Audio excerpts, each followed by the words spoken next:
An enhanced script for Why Serena Joy Refuses to Have a Handmaid in The Handmaid's Tale Season 6 Episode 8 Introduction. I'm fertile.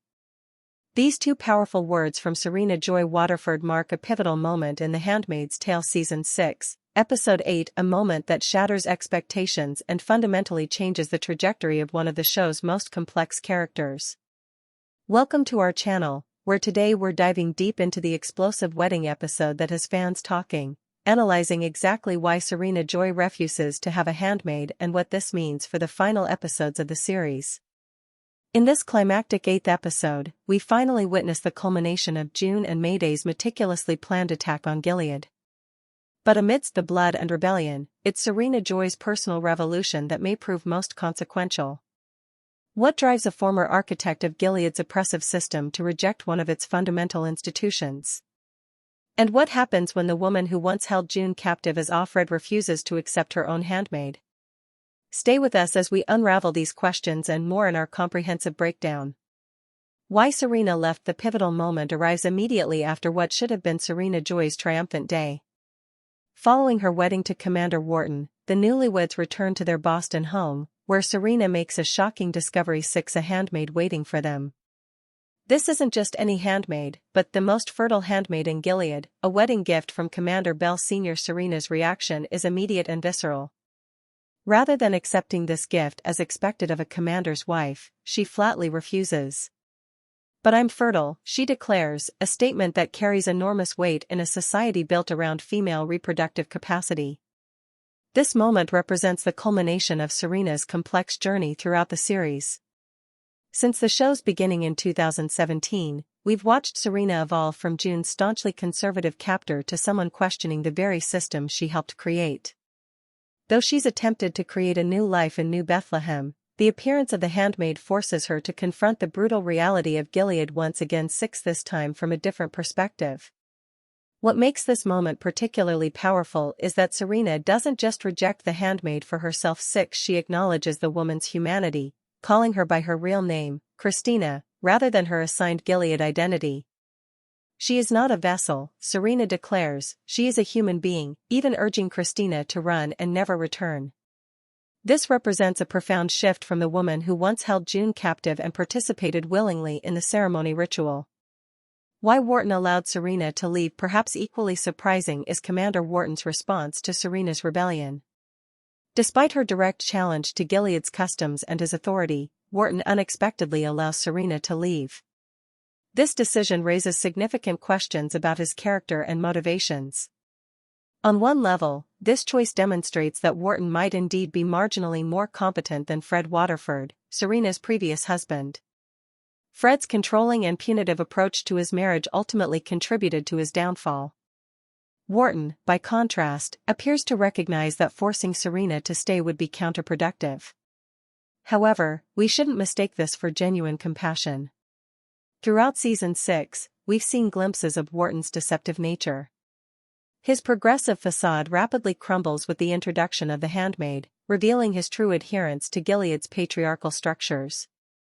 The wedding gift wasn't truly for Serena at all. It was for himself, something he believes he deserves for tolerating Serena's radical notions about women's education and family reunification.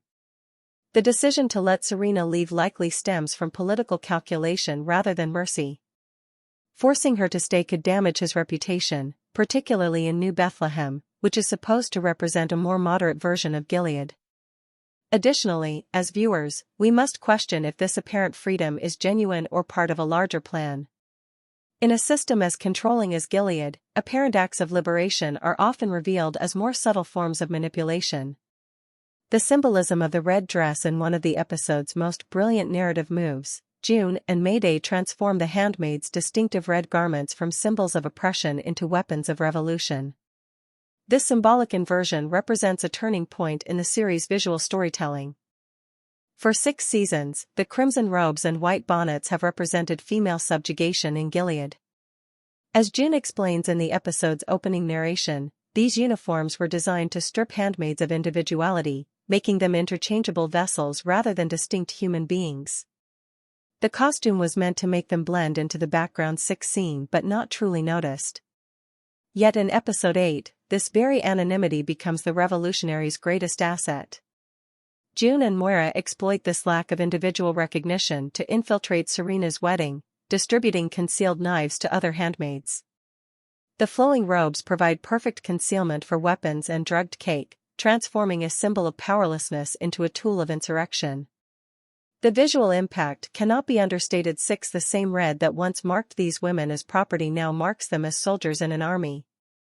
When June narrates, "Tonight, those robes will become our weapons," she articulates this powerful reversal.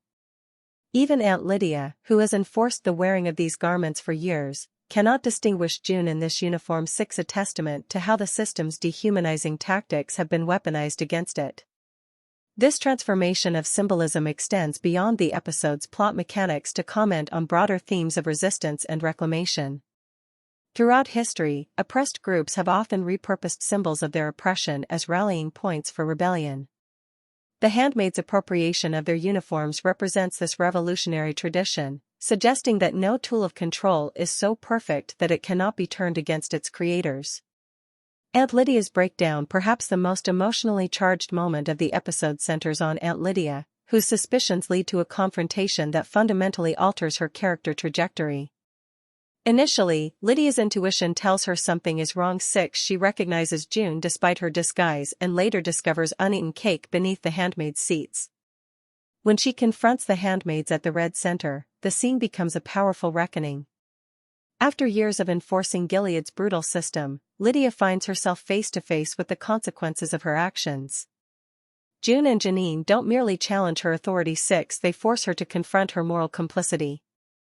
The turning point arrives when Janine, whom Lydia has always had a special attachment to, makes a simple but devastating plea: "If you want to save us, let us go.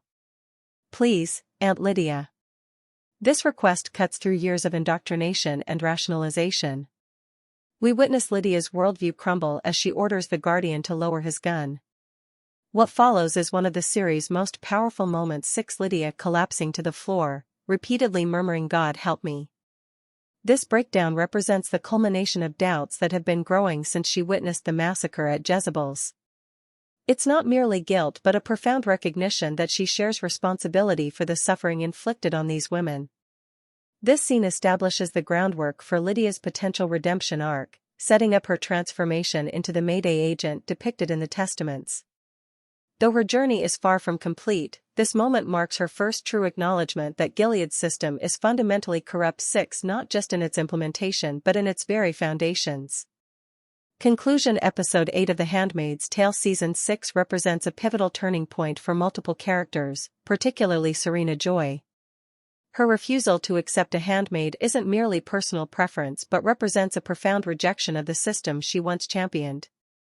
By recognizing the humanity in Christina, Serena takes a significant step in her own moral journey. 6. One that may align her more closely with June in the final episodes.